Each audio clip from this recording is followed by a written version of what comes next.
Everybody. My name is Carla Williams Scott, and I'm the Director of the Department of Neighborhoods, and thank you for joining us here this evening. To those of you that are here with us in person and those of you that are joining us virtually, thank you. We are offering this Landlord Education Series as part of our comprehensive neighborhood safety strategy. We know in the Department of Neighborhoods that the foundation of safe neighborhoods is stable housing. You are one of our most critical partners in keeping our city safe and secure. Please know that my department and my team, which houses 311, is a resource for you and any questions that you might have regarding city policies and procedures. Tonight is our fourth and final night of our Landlord Education Series. The panel here tonight includes representatives from the Community Shelter Board, Community Mediation Services, and our very own Department of Development. Our focus tonight is keeping families at home. Our families are our most valuable resource, and keeping them safe is paramount to lowering violence in our community and in our cities. Tonight, we are here to provide you with additional information to keep properties safe and the investments that we are making to help reduce violence. Please know that no question is too small or too large or should go unasked. We are here for you this evening. Would you please join me in welcoming my team member that will kick off the rest of the evening, Curtis Brown, who's our Neighborhood Program Specialist, and he will share with you how the rest of the evening will flow. Thank you again for being here with us.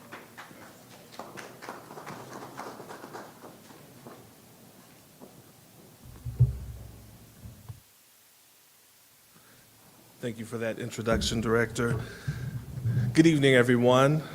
My name is Curtis Brown, and I serve as a Neighborhood Program Specialist in the Department of Neighborhoods, overseeing portions of the Comprehensive Neighborhood Safety Strategy. We are here tonight, as Director mentioned, our fourth and final night of our Landlord Education Series, and we are excited to have great panelists with us, as well as our fantastic special guest speaker tonight, Assistant Police Chief Lashanna, who will be speaking at tonight's event later on. I wanted to give a little bit of a background about this event and how it relates to the safety strategy. We started having our neighborhood safety committee meetings about 3 years ago, and we heard feedback from residents who said, we feel like we have landlords in our neighborhoods who want to be better, who want to do better, not only for their tenants, but also for the neighborhoods. And they said, but we feel like they don't necessarily know where to go to get resources and to get services and ways to help their tenants. So we did some research back at the city and kind of saw what other cities were doing around helping landlords in their neighborhoods. And that's how this Landlord Education Series came about.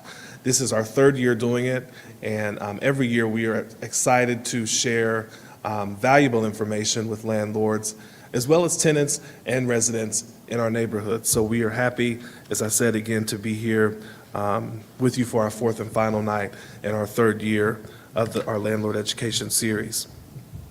We do have people here joining us in person, as well as virtually on our city's YouTube channel, as well as our Department of Neighborhoods Facebook page.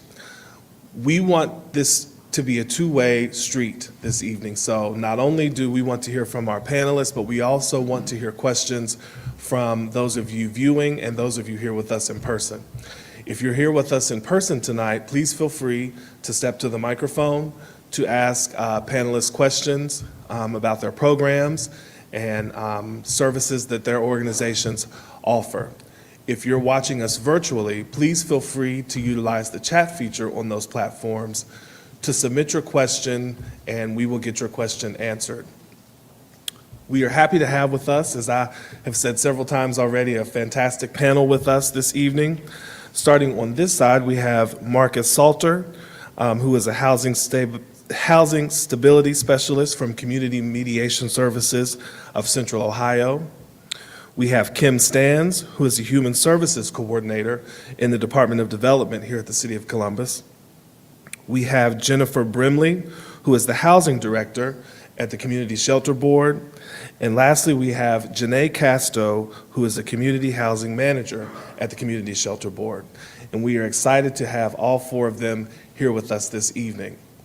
And what we'll do is, while I've introduced them to you by their names and titles, I will let them introduce also themselves and kind of tell us a little bit about what their organization does, and as well as what they're here to speak about this evening. And Janae, we'll start over with you. Okay. Hi, I'm Janae Castro. I am the Community Housing Manager at Community Shelter Board. Some of my responsibilities at Community Shelter Board is landlord outreach, advocacy, and retention. I also keep the communication lines open between the landlords, the partners, and the clients. Any new landlords that we have coming in, I onboard them. And I administer the Landlord Risk Mitigation Fund and also our incentive program. And that's what I'll be talking about today. Thank you. Good evening. Thank you for allowing us to come here this evening with you. My name is Jennifer Bermule, and I'm the Housing Director at Community Shelter Board. Part of my objectives there are to oversee the rental assistance programs, the Unified Supportive Housing System, and the Direct Client Assistance Program. And tonight I'll be talking about our rental assistance programs and the benefits of working with Community Shelter Board. Hi, good evening. Kim Stans. I work for the City of Columbus Department of Development. My primary reason for being here, I'm the Human Services Coordinator, oversee a lot of different grant programs that the city has that go out to nonprofits. But tonight I'm going to talk specifically about emergency rental assistance, which are federal funds that the city received last year, and we're starting to distribute out into the community. Good evening. My name is Marcus Salter. I'm with Community Mediation Services. My role is, my title is Housing Stability Specialist, but really what that means is our goal is to keep people in their housing, avoid eviction. We want landlords to receive their payments. So we focus on 4 areas of conflict: neighborhood disputes, workplace conflict, family conflict, and landlord-tenant. So we're trying to tackle the high eviction rate in our city. We try to get ahead of the eviction filing, get tenants connected to resources to help them do so. Landlords can call us. We want landlords to be able to have a main line to us to get their tenants linked to services and let them know there's resources out here where it could be hopefully a win-win for everyone, where the tenant receives get to stay in their housing and the landlord can stay ahead of the game with the payments that he or she needs to receive. So that's what we're going to talk about today. Great, and thank you all for that introduction. I also wanted to mention that we have here, everyone in person tonight received a folder that is filled with several pieces of information from organizations that have been a part of the Landlord Education Series, as well as some organizations who may not have been a part of the Landlord Education Series. But it's tons of information that will be valuable to landlords, and some information that you can also pass along to your tenants. If you're with us virtually, you can have that same information by visiting our event website, which is columbushousing2021.com. When you scroll down about midway through the homepage, there is a link that you can click on that will bring up a PDF page that has every piece of information that the people who are with us in person received. So please visit that website and take advantage of that valuable information. And with that, we'll go ahead and get started with our panel discussion. Again, I will encourage those of you watching us virtually and here in person to please ask questions, but we will go ahead and get started. And Janae, we'll start with you. So you spoke about your work that you do at Community Shelter Board, and one question that I think a lot of landlords may have is, when it comes to incentive payments for landlords, who is eligible for that? Okay, so right now there are 2 ways that you can receive an incentive payment from Community Shelter Board. The first one is any landlords that work with our second chance renters that do not provide a continuous monthly rental assistance, they are eligible to receive an incentive payment. So once the tenant moves in and the lease is signed, then you will receive the incentive payment. The second part that you can get a incentive payment is if you work with Community Shelter Board and Columbus Metropolitan Housing Authority. So we have worked with them. We have a collaboration where we are issuing emergency housing vouchers. With those emergency housing vouchers, they already provide continuous rental assistance. So the landlords that are participating in that specific program, they can receive an incentive payment upon lease signing again. So as long as funds are available, the lease is signed, and that all requirements are met, then they can receive the incentive payment. Great, thank you for that information. Kim Stans, going to you, you spoke about how the city has some emergency rental assistance programs. And of course, I think we're all aware that there have been some tough times for some of our Columbus residents when it comes to paying their rent. Where could a landlord go if they have a tenant that is behind on rent payments? So probably that the best thing for us to do right now as landlords would be to we have a website that just went up in the last month. It's called rentful614.com. So it's RENTFUL 614.com. And so on that website, there are basically two places to go. One is for tenants to take a look at things, and one is for landlords to take a look at. And on that website, there are all the different agencies that the city now contracts with to provide emergency rental assistance. So if you have a tenant who is behind on their rent, this program will pay upwards to 12 months in arrears or more. It just depends on the eligibility of the tenant. It also will do some prospective, meaning it'll pay forward for like this next month's rent and then a couple more months after that. So it's really worth looking at. Basically, you would go on that website and find an agency that you're maybe familiar with or that looks like you would like to work with, and you then work with that agency and all the, I mean, I can go into more detail later, I guess, but you'll see on the website, rentful614.com, is that'll send you into a place where you can go online to do an online application. And both the landlord and the tenant both have a part to play. They work together to fill out that application. Great. Also, as I spoke about the information packets, the PDF that's online, and also the information that our in-person participants received, there is a flyer in your packet and in that PDF file about Renful 614. So you do have that information in your packets. Jennifer, going to you, you spoke about some of the programs that community shelter boards have, the Community Shelter Board has, and when you talk about rental assistance, as Kim Stans just spoke about, does Community Shelter Board have programs that offer continuous rental assistance? We do. We have several programs, but we do have a continuous rental assistance program. It mimics a voucher program in that we will qualify the unit with the HUD Housing Quality Standards inspection. We will make sure the unit meets the HUD fair market rents and rent reasonableness. And then at the onset, the lease has to be for at least 12 months. Landlords can request up to 2 months' rent as deposit. And we will do the recertifications and the rent calculation portion for the clients, the same as the voucher program would. And then the landlords can request their payments to be either EFT or by check. Marcus, going to you, kind of staying under the same umbrella of the landlords assisting tenants. How can community mediation services assist landlords in dealing with certain tenant issues? Well, I think, first, one of our biggest roles is we let landlords know that, there's help available, that we have a lot of landlords who may not know how to navigate through these systems or not know what agency to turn to. So that's why we have 3 or 4 mediators in office. We field a lot of phone calls throughout the day. So I think our biggest role is just making sure that all the dots get connected. So we have tenants sometime who, unfortunately, they may wait 2 or 3 months before they reach out for help. We try to get them quickly linked to area agencies that will be able to provide that rental assistance.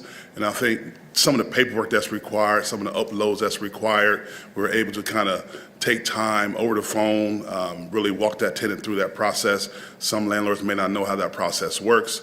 And so we're able to kind of educate that landlord on how, some of the time frames that are set up in place, what to upload, when to upload it, that type of thing. I think just that whole connection piece that, because, mediation service, we're a small nonprofit, but we're able to be visible, be in the community, be accessible to landlords, and I think that's where our biggest role is connecting the dots for the community. Great, and just to kind of follow up on that, just to make sure I'm clear and also the people here and viewing are clear. So if there is a landlord or tenant that needs assistance with filling out paperwork or figuring out how to navigate through a system, Community Mediation Services is available. They have people available that can help walk this person through navigating that process. Excellent, great. Again, I want to encourage you here in person to ask questions, and those of you viewing us virtually, please submit your questions through the chat feature on our virtual platforms, and we will be sure to get those answered for you. Going to back to you, Janae. Does Community Shelter Board need more landlords to work with? Always. That's an easy question. So we always need new landlords to work with. We are continuously looking for passionate landlords that want to work with those people that are coming from homelessness. So if you have any units, if you're a landlord and you're wanting to work with us, or if you're just interested in learning more about our programs, please reach out to me. I have my cards here today. We have a couple of forms in the back also, and then you can go on our website at csb.org and look on there for there. But we're always looking for landlords. Excellent. And to kind of follow along with that, Jennifer, how does a landlord get started working with the Community Shelter Board? Like Janae said, reaching out to either her or myself are probably the easiest options. And then from there, we'll take a deeper dive with you into the programs we have, just to kind of get a feel for your comfort level, maybe your pricing and your rent structures, and try to find the best fit for your programs. Great, excellent. And could you also, Jennifer, staying with you, what is the benefit of working with Community Shelter Board clients? And that, I believe, is from the perspective of a landlord. So probably one of the biggest benefits is having that continuous case management attached to each client, which gives you that additional support and resource for assistance should there any concerns or situations arise. Another benefit is timely payments. You'll get those each month on time. And then we've got, of course, the incentives in the risk mitigation fund. And then we have our housing team is always available to help navigate anything while you're participating in the program. And Janae's role is actually structured to focus directly on our landlords and those relationships. Great, excellent. Kim, going to you, you spoke about the emergency rental assistance programs out of the Department of Development. We also spoke about, tough times for some residents over the past year and a half. If there is a tenant who has lost their job and no longer has income, is there something that the landlord could do through a program that the Department of Development offers that could assist that tenant? Well, not so much from the department's sake, we could point them in a direction with, like I think Marcus would probably know even better than me, but Ohio Means Jobs is a great place to get started because it's connected to getting work skill development, but also connected to jobs that are available. Right now, there really are a lot of jobs that are available, and in some cases, if the tenant needs new skills, Ohio Means Jobs would be a good place for them to go to get connected for that. Marcus, do you have anything to add to that? Well, one of the things that, for some of the rental assistance that's available, even if a tenant, say he loses a job and he starts a new job December 1st, if he has a hire letter, that hire letter, he's still eligible, he or she's still eligible for rental assistance through some of these programs that we're talking about. Great. Marcus, staying with you, speaking about Community Mediation Services of Central Ohio, what makes it such a unique program and such a unique agency for landlords and for other Columbus residents? And also, with that, Columbus residents, do you all serve just Columbus, or do you serve Franklin County? Yeah, we actually serve Franklin County. And I think that, what I always say what makes us unique is that, we're actually not a tenant advocacy group, right? So a lot of times landlords, I talk to landlords all day, every day, and I think a lot of times landlords feel that they're left on the island. And so they hear from case managers, they hear from social workers, they hear from housing specialists who are really there to advocate for their tenant. But at Mediation Services, we're there to advocate. I always say, I have a saying, and I said I was going to put this on a T-shirt. We don't work for the landlord. We don't work for the tenant. We work for a solution that works for both parties, right? And so that's where I think our strong point is, because we want to get to the point where a tenant, if he's behind in his rent 2 or 3 months, and most landlords, if there's landlords here in the audience, you all know that it's usually the same 2 or 3 tenants every month, that something's going on with that when that rent is due. So we want that landlord to be able to reach out to us and say, hey, I got a guy over here in apartment 2B. I really think he could utilize your services. So I think the unique arm of what we do at Mediation Services, that we can reach out to that tenant, even though sometimes, because when a tenant falls behind in their rent, there's some guilt, there's some shame, and some cases in that. And so we want to let them know that it's okay. There's resources out here it's going to require some footwork, right? But we also want to let that landlord know that we have their best interests in mind, and we want to be able to connect the dots for them and get them the resources they need, because we want to see people stay in their housing. We know that, the eviction moratorium saves a lot of people, but we also know that now, there's some landlords that are on the fence right now as far as how they want to handle some of these tenants, and that's why I'm glad this platform is here for us today to kind of say there is still help available. Yeah, I would just add to that, just adding to that what Marcus was just saying, is that I think one of the things what we're learning is both property owners and tenants want stability. Yeah. They're coming at it from 2 different ways, but it really is focused around the housing. And so one of the things I really appreciate about community mediation services is that they are kind of like the Switzerland. They're the neutral party. They're standing in the middle and reaching out a hand both ways, because we're all human beings, and we all have needs for stability, and that's exactly what they're working towards. And so this program for emergency rental assistance, that it's really about property owners and tenants working together for a solution. Great. This is a question I'd like to pose to the full panel, and Marcus, we'll start with you, if you don't mind. We know that landlords have, over the past year or so, have been very thoughtful about their tenants when they miss rent.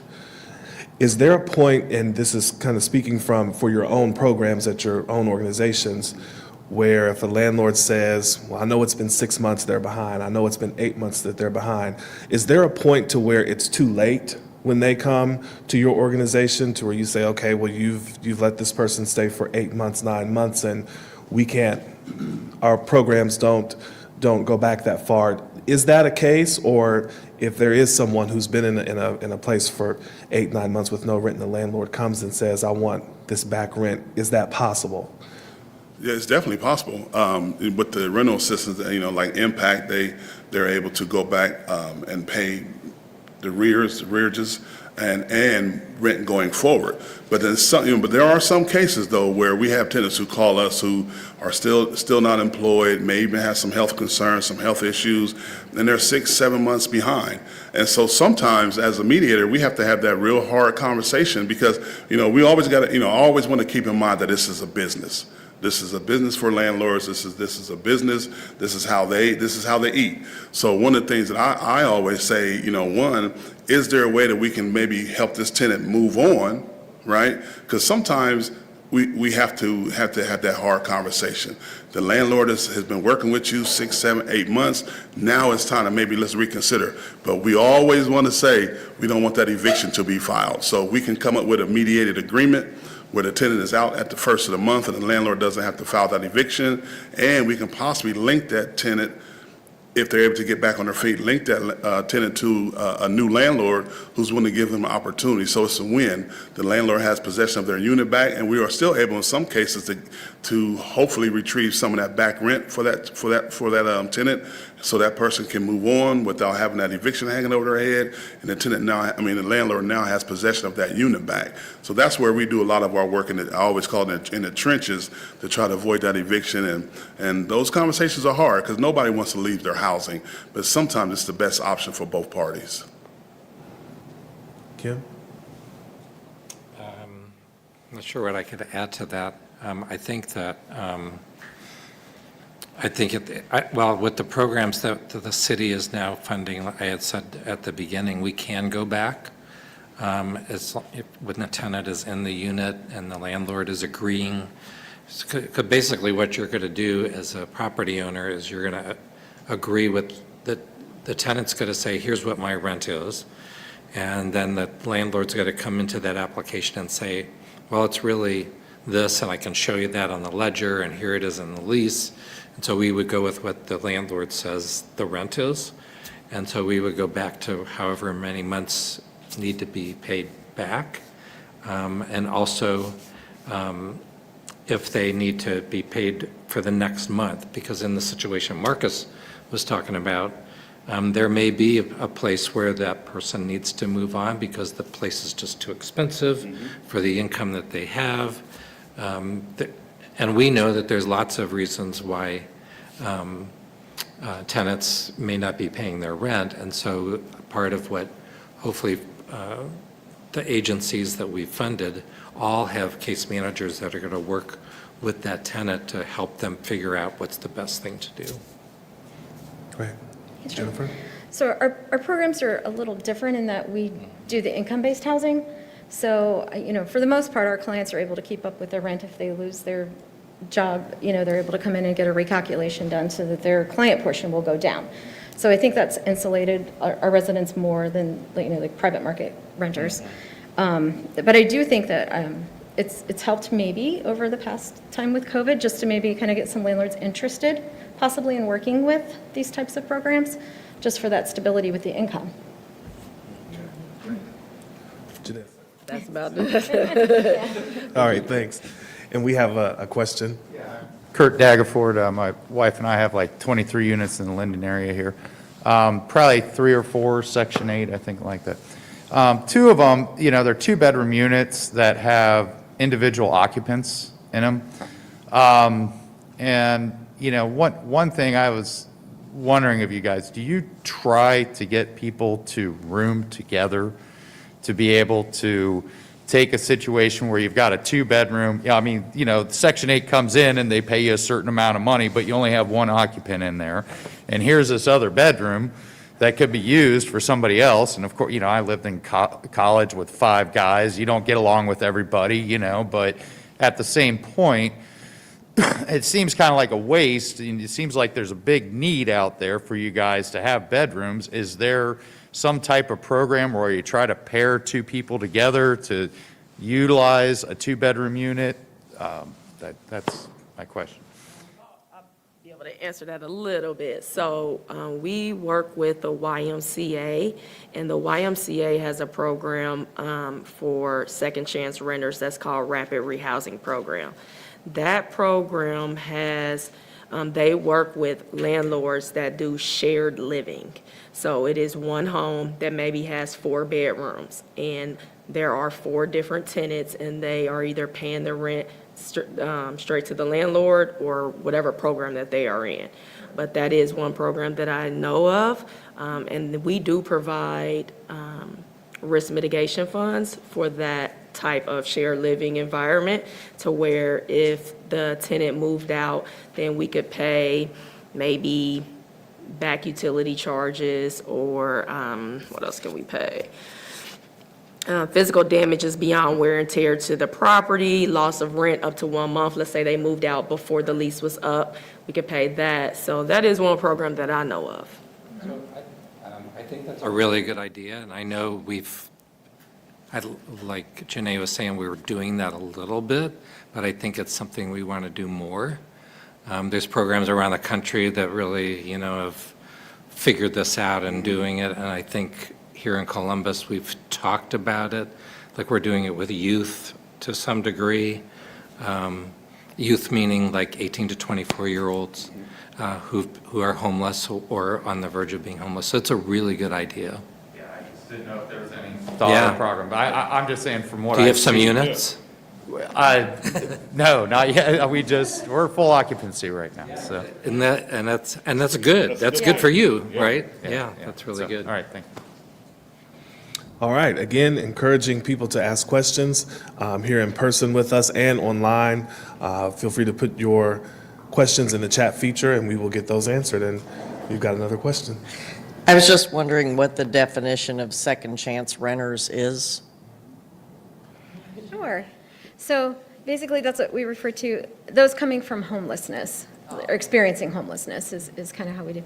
And, there's a variety of reasons why people end up in that situation. But oftentimes, if someone's in homelessness, they don't have anywhere else to go. So they've got something in the background maybe that makes it a little bit harder. So that's why we try to find compassionate landlords to work with that are willing to take different backgrounds for clients.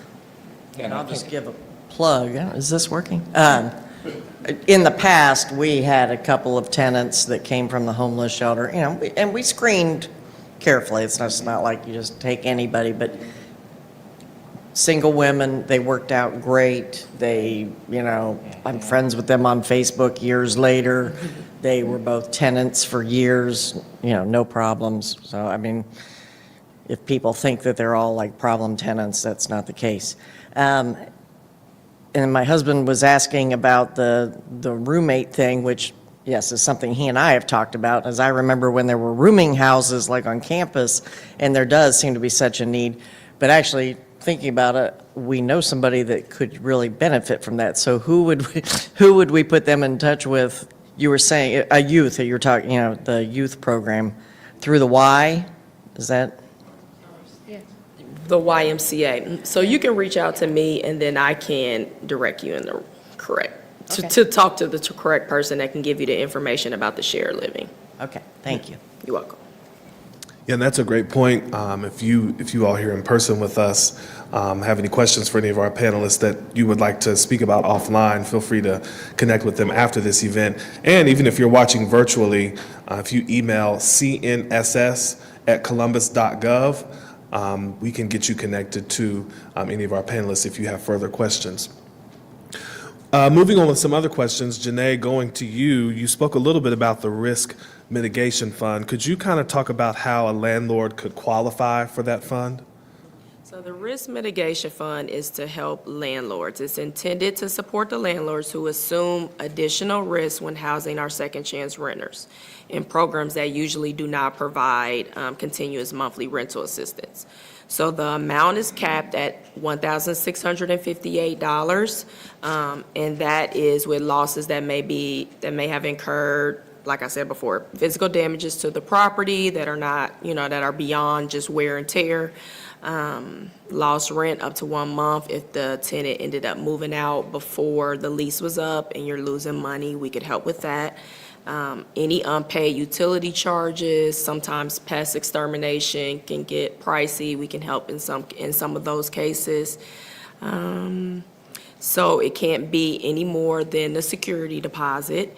And any tenant that is working with another one of our programs that gets continuous rental assistance, then they can receive up to 1 month's rent upon move out.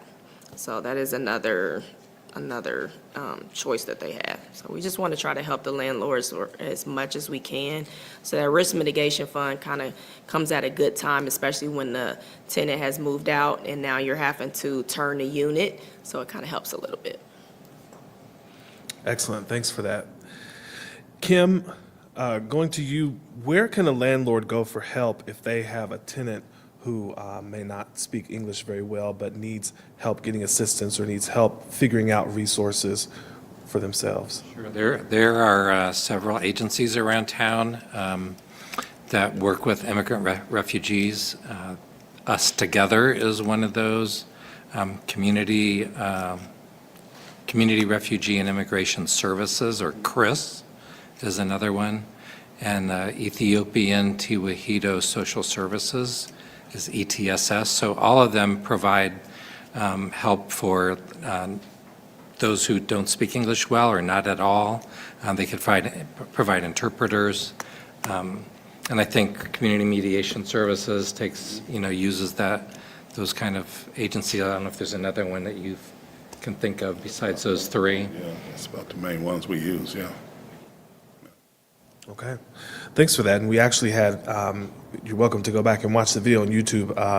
The executive director of CHRIS was our special guest speaker at our third event who spoke about some programs and information that CHRIS offers. So be sure to go back and check that out. Marcus, going to you, what are some of the services that Community Mediation Services provides that have been found to be the most effective at keeping families and individuals housed?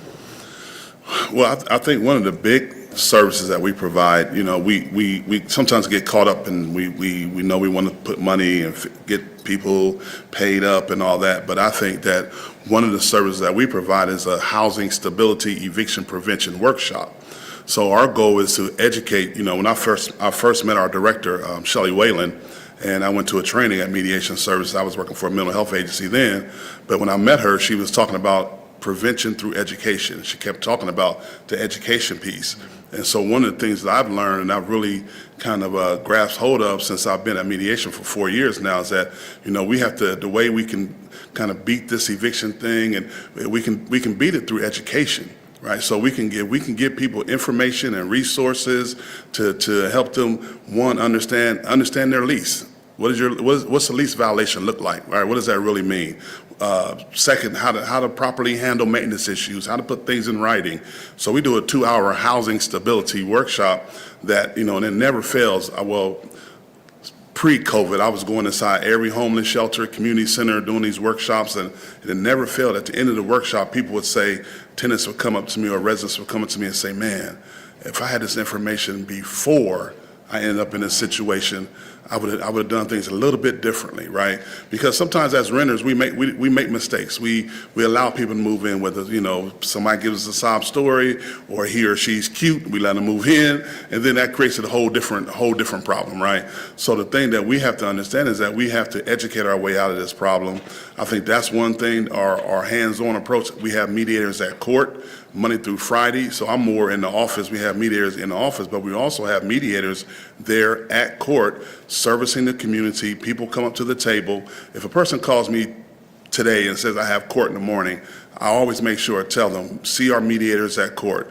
Tell them your name, tell them what's going on with your situation a little bit. And right there at court, it's a perfect world because you have the tenant there, the landlord, and the landlord's attorney. And a lot of times we're able to do what we call payment arrangements. We do what we call move-out agreements, pay and stay agreements, and we're able to work out those situations right there on the spot. I think those two things right there, and we've been around, our agency's been around for over 30-something years. And I think a lot of landlords know us, they know our work, they know what our goal is. And I think just us being that kind of hands-on, I think that's where our success lies, in just being available to the tenant and landlord and being able to work out different agreements for people to stay in their housing. Great, excellent. Thank you for that. Again, if you have questions as we start to wrap up our panel portion of our event, please feel free to step to the microphone, as well as if you're watching us virtually, feel free to put those questions in the chat feature. Can I just add something? Absolutely. On kind of off the cuff. So I just think that both organizations that are sitting up here with me, I mean, I'm with the city, but Community Shelter Board and Community Mediation Services are really, really effective, powerful, credible agencies in our community. They're doing a lot of really good things. And I think, but for them, we would probably have a lot more people on the streets, people being evicted from their homes. And so I'm just really excited that you're hearing from both of them, and hopefully we'll get to know them and make use of their services. Great. That's an excellent point. Good. Absolutely. Thanks for that. Janae, going to you, what are the incentive payments amounts for some of the programs that Community Shelter Board offers? Okay, so if you pledge a two-bedroom unit, I heard you guys say you have a lot of two-bedroom units. If you pledge a two-bedroom unit to our program and commit it for 2 years, you can receive $500 at lease signing. If it is a three-bedroom and above, you can receive $750 at lease signing. So that's one of the programs. The other programs is if you work with us with our emergency housing vouchers, then that's a little bit different. So 0 to 2-bedroom, receive $500, and then 3-bedroom above is $750. And both of those are at lease, after lease signing, and then we will send you a check. And Janae, a follow-up to that, if there's a landlord who may not know, what exactly is an incentive payment? What is that? Could you kind of talk about exactly what an incentive payment is?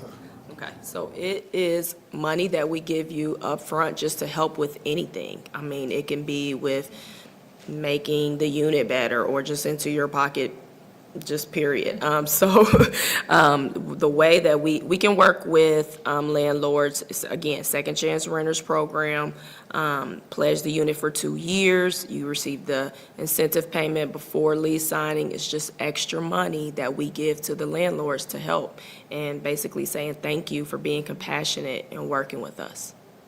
Excellent, thank you for that. Jennifer, going to you, if there's a landlord who would like to be a part of some of the shelter board's programs, how long does it take to get their unit approved? So our goal is always within 30 days from, so if the date the client identifies a unit and the paperwork is submitted to our housing team, within 30 days, we want that client in the unit, and that's our goal. Oftentimes, we can do that a lot faster, but within 30 days is always the goal. Excellent. Kim, going to you, there are some landlords who may want to work with an organization or work with a fund who wants to work out a plan to keep their tenant in their unit. How could a landlord do that? As far as getting connected to, Yes.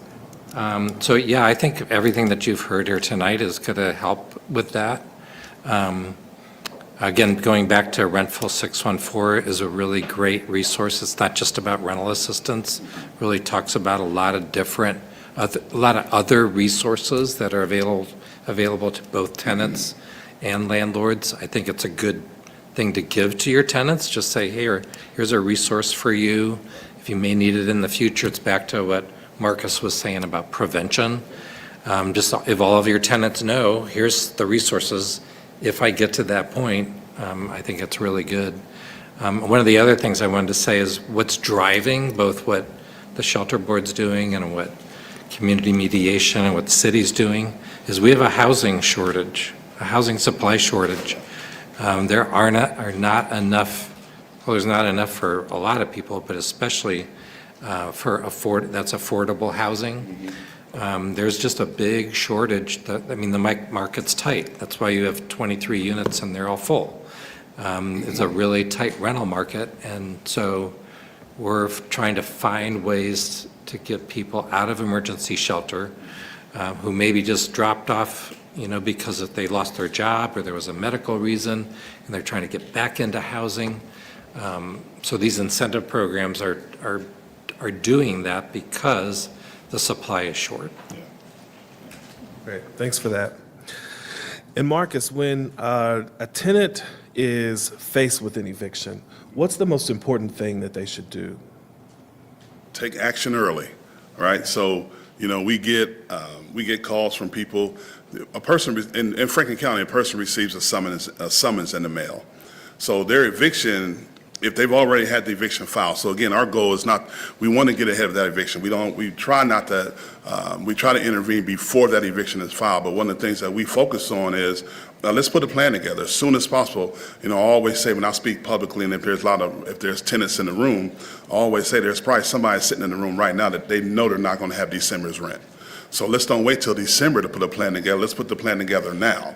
And so that's where, I think, with our approach is try to get ahead of the curve. But one of the things I really do understand is that it's sometimes it's human nature. We want to wait. We think maybe something's down the road that's going to happen for us. But what we realize is that if we can get a plan together, and one, we got to have an open line of communication with your landlord. If you're not going to be able to have your rent, pick up the phone and call your landlord. Let them know, hey, I got situations going on. There's some things I'm working with Mediation Services. I'm working with Impact. I'm trying, everything I can to get your money. But one of the things that we really want to be clear on is that early intervention is the best. So many, we crunch a lot of numbers at mediation, and one of the things we realize is that the average tenant, he waits 2 months before he asks for help, right? And so then that's where, again, the education piece comes in. We start talking to them about how those late fees add up, how those filing fees add up. We get people who call our office all the time, and they say, there's no way I owe $1,200. My rent's only $650. We start talking to them about the filing fees, attorney fees, late fees, and they say, oh, wow. And so, again, that's where we want to intervene early, get them linked to the resources. And I think because of our partnerships with, a lot of times people think we may wave our magic wand and we can get them rental assistance. And it doesn't work that way. But because we do have partnerships with a lot of area agencies, we are able to get the individual linked to the resources. And we have an open line of communication with the landlord. And we explain clearly what's going to happen. We ask landlords to be patient. I know sometimes that's hard. But, you figure you got agencies who have thousands and thousands of applications, on their desks. They're trying to process them as fast as possible and find the quickest way to get it done. It's not easy. But at the ultimate goal is, again, we want to see the landlords receive their payment and tenants to stay in their housing. Great, thanks for that. And final question for our panelists as we close out our panel discussion portion of tonight's event. Janae, we'll start over with you and come down. If you all could leave landlords with one final thought, if that were, we really need you to be a part of our programs, or if there's help, reach out to us. If you could leave landlords with one final thought for the evening, what would that be? And Janae, we'll start over with you. Just something quick. Final thought. Give me a call.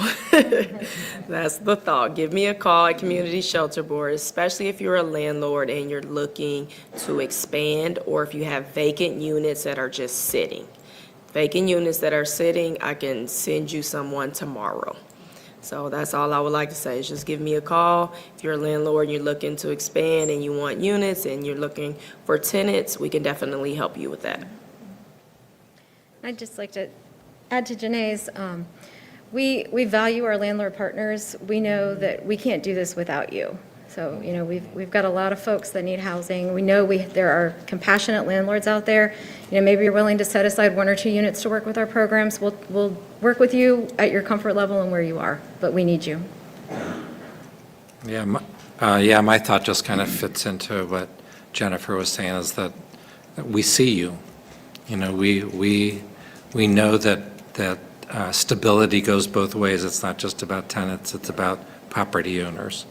And so whether you have 1 unit or 500 units, we see you, and you need that stability too. And I think for me, I understand that it's a business. And I also understand that landlords, property managers, property owners, I understand that you are not social workers and case managers. Before I came here today, I was on a phone call with a landlord who was like, I didn't sign up for all this. Because I was asking him different documentation that we needed to, I was trying to show him how to upload it into the system. And he was like, I didn't sign up for this. I just want to collect rent. I just want to collect my rent every month. And so my thing is, I just want to be able to help landlords do that. Right?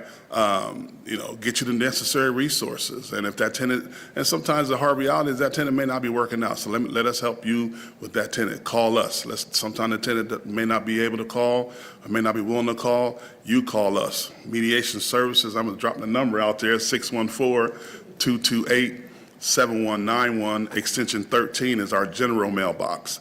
But extension 15, if anybody wants to call me directly, you can call me at extension 15. All right, great final thoughts. Thank you to our panel, Janae Casto, Community Shelter Board, Jennifer Brimley, Community Shelter Board, Kim Stans, Department of Development at the City of Columbus, and Marcus Salter with Community Mediation Services of Central Ohio. Let's give them a round of applause. And again, if you have questions for them, feel free to see them afterwards. And if you're watching us virtually, you can email us at cnss@columbus.gov, and I can get you in touch with them.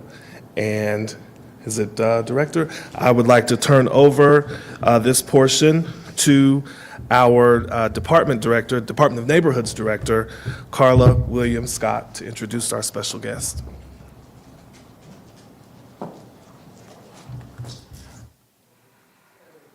Someone taller than me, so I'll pull that down. Thank you, Curtis, and thank you to our panelists for being here. I am honored to introduce our guest that will be speaking with you here shortly, and that is our first Assistant Police Chief, Lashanna Potts. Columbus's first Assistant Chief, Lashanna Potts, made CPD history along with Chief Elaine Bryant after being named First Assistant Chief. She is the second in command of a division that employs approximately 1,800 sworn members and approximately 300 civilian employees. First Assistant Chief Potts came to Columbus after serving more than 24 years with the Detroit Police Department. She began her career shortly after high school, joining the Police Academy in 1997. Her assignments with the Detroit Police Department included working vice enforcement, 8th Precinct Patrol and Special Operations, and serving as the department liaison between the Police Department and the City of Detroit Law Department. During her time as the Chief's Neighborhood Liaison, she also oversaw the LGBTQ Liaison Program, restructured and increased ranks of police chaplains and police reserves, the Public Information Office, Police Cadet and Explorer Program, and traffic safety. She was promoted to the rank of captain in 2019, where she was assigned to the 6th Precinct, where she was tasked with bringing up officer morale and repairing community relationships. In 2 years, under her tenure in the 6th Precinct, the precinct became a model for the community, where community policing, where she created a community closet in a space that was once held by cell blocks. She began holding outdoor roll calls in areas where violent crime was occurring and hosted many community events that brought both the community and police together. She is a recipient of many awards for her dedicated work in rebuilding community relations and is widely respected throughout the law enforcement community. Assistant Chief Potts holds a bachelor's degree from Siena Heights University, graduating magna cum laude, and is currently pursuing a master's degree in organizational leadership. She is a member of NOBLE, the National Organization of Black Law Enforcement, IACP, the International Association of Chiefs of Police, Ohio Association of Chiefs of Police and Police Executives, Forum, PERF, and Major Chiefs City Association. It gives me great honor to bring to the podium and welcome our award-winning First Assistant Police Chief, Lashanna Potts.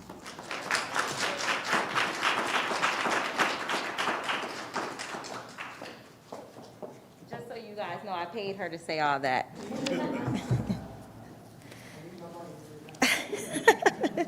So thank you for the opportunity. When I was asked to be a guest speaker talking about what safety looks like in a neighborhood, I had to think back when I was younger and what that meant to me. There was a time in our communities where we knew everyone on our block.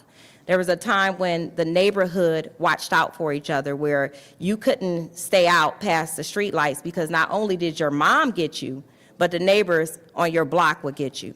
And so when we talk about neighborhood safety, we got to begin with the basics of taking care of each other, making sure that we are our eyes and ears of each other, making sure that we work collectively in a team capacity to ensure that the lawns are cut, that our senior citizens are taken care of, that when we know that our neighbors are out of town, that we go check on their houses, and when we see something suspicious, that we call 911. We got to get back to taking care of each other. And so one of the things that the chief tasked me with, and one of the reasons why I'm sitting in this position, is community has always been a part of who I am. It didn't just start when I became a police officer. I've been involved in community works since I was 13 years old, volunteering at different neighborhood organizations and making sure that I did my part to make sure that where I lived was taken care of. And so some of the things that I'm excited about that we're doing in the Columbus Division of Police is we're bringing back the police reserves. These are part-time police officers that will help us not only increase the footprint of uniform patrol in the neighborhoods, but it gives us a chance to have our sworn members where they need to see you in a Linden community instead of at OSU at football games, where we can use the reserves to do that.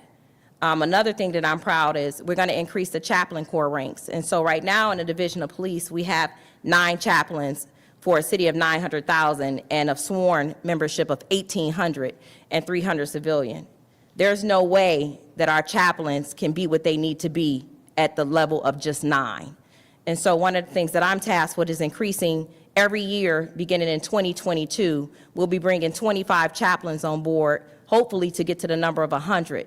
That way we can have at least 5 chaplains in every precinct in the city of Columbus, something that I'm proud of, something that worked in the city of Detroit, and something that I hope to bring here. What I do know is that trauma just doesn't stop when a police run stops. And so what we want to be able to do is have the chaplains be our voices in a community, somebody that the citizens can lean on to not only get some guidance spiritually, but some healing. We cannot continue to operate in the way we're operating. As you know, and it's no secret, Columbus is sitting at 173 homicides. We're 2 away from the record-breaking year that we had. We got to do better, and it just can't start with police. It's got to be each of us in the community taking an active role and becoming more aggressive and making sure that the criminal element that sits in this community knows that we're no longer tolerating that. There are certain ways that we can do that. We understand that vibrant neighborhoods create resilient economies. If you don't have safe neighborhoods, you don't have local businesses. If you don't have local businesses, you don't have people paying taxes. And so we got to start from the grassroots level. We got to make sure that our gas stations, our party stores, our grocery stores are thriving with people that look and are from the community in which they serve. We also got to make sure that we're talking to our neighbors. Get back to having community block parties. Get back to neighborhood watch programs. We got to increase the number of our community liaison officers. Right now, we understand in a division of 1,800 that service 900,000 people, you can't have one community liaison officer in each zone. That just doesn't do it. They can't respond to what they need to respond to. And so we've heard the community cries, and we're looking to increase that. One of the things we plan on doing is having laterals where we can have officers who are already OPATA certified be able to come here from different neighboring jurisdictions and work in our footprint to increase our numbers. 2 things that will do.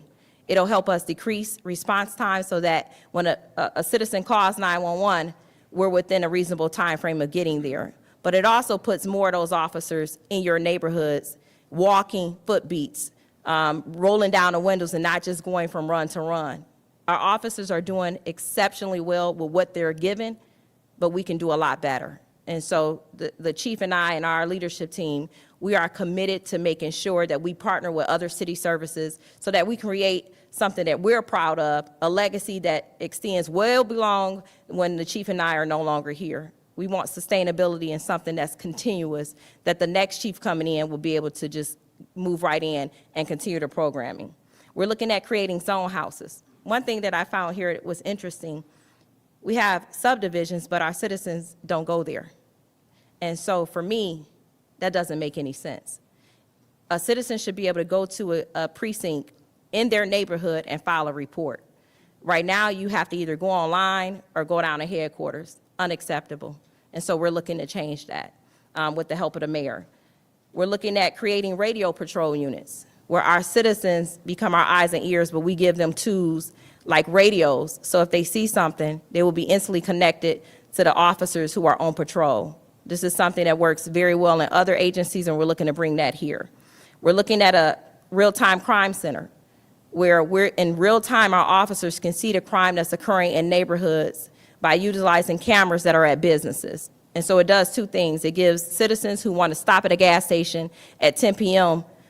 Safety to know that there's eyes and ears that are watching, but it also lets the criminal element know you may be able to do something this time, but we're definitely going to see it in real time, and that makes us more effective in arresting those who commit crimes. We're looking at starting back Police Athletic League. Sports keep a lot of us out of trouble.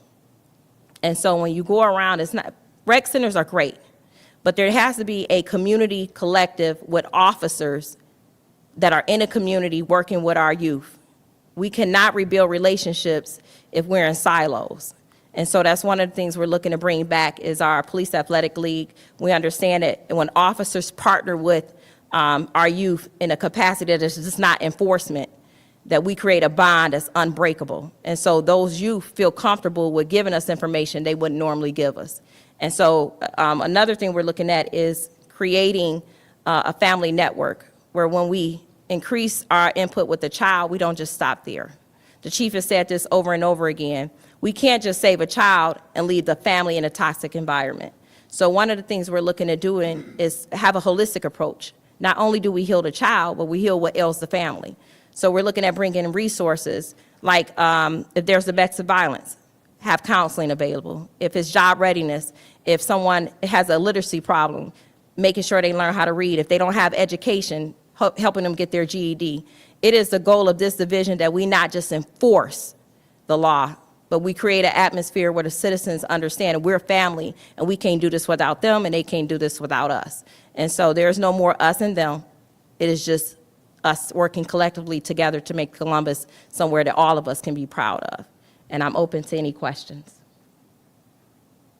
Thank you.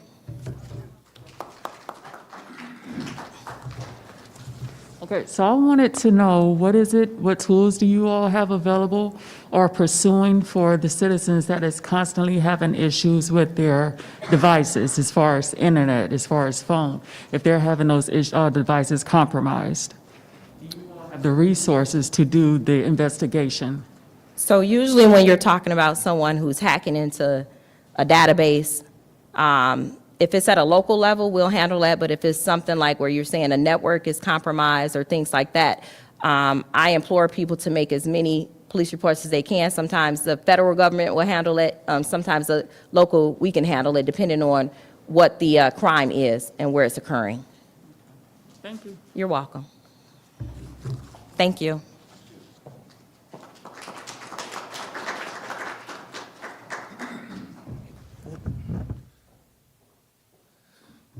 Thank you again to our special guest speaker, First Assistant Chief Lashanna Potts of the Columbus Division of Police. Everyone, thank you for joining us, not only tonight, but if you have been with us throughout our entire series, all 4 evenings, thank you for joining us.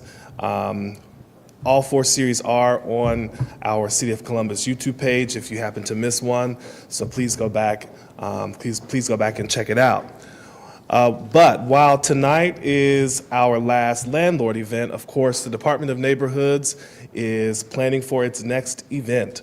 And I would like to let everyone know about our Martin Luther King Jr. Youth Oratorical Contest that is coming up on Saturday, December 11th, which will take place at the Columbus Police Academy over at 1000 North Hague Avenue, which also has free parking. There are divisions for youth that are in K through 5th grade, as well as 6th through 12th grade. And if you would like more information on how to enter, please visit columbus.gov/MLKOC 2021 and be sure to sign up for that. And also, I'd like to mention the deadline for entry is Tuesday, November 30th at 5 p.m. And if you have any questions, feel free to reach out to Gail Gray at gagray@columbus.gov. So as we close out, again, thank you to our panel this evening. Special thank you to the Linden Community Center Manager, Mario Duvel. Special thanks to Department of Neighborhoods Director, Carla Williams Scott, as well as all of our panelists that have been a part of our Landlord Education Series for 2021. We hope that you have gotten some valuable information over all 4 evenings. And again, if you have questions beyond this event, please feel free to reach out to us at the Department of Neighborhoods. And just before we close out, I'll turn it over to our director.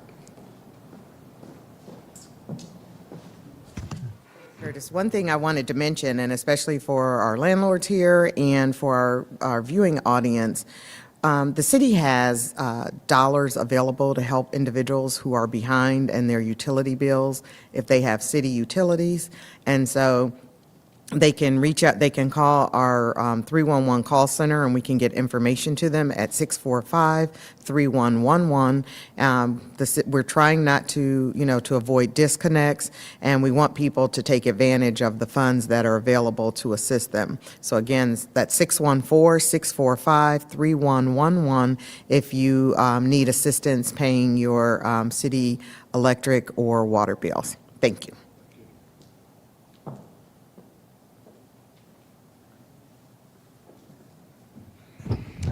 Again, thank you, everyone, and thank you for joining us, to our panelists, and everyone have a great evening and be safe going home. Thank you.